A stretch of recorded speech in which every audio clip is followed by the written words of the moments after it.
Печена скумрия с магданоз и доматен сос. Необходими продукти: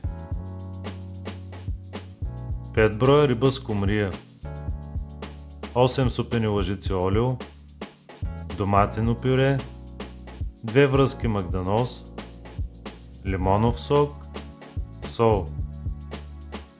Начин на приготвяне: рибите се изчистват и се измиват в течаща вода. Посоляват се и се нареждат в тавичка, след което се наръсват с ситно нарязания магданоз, заливат се с олиото и разредено доматено пюре и се пекат във фурна.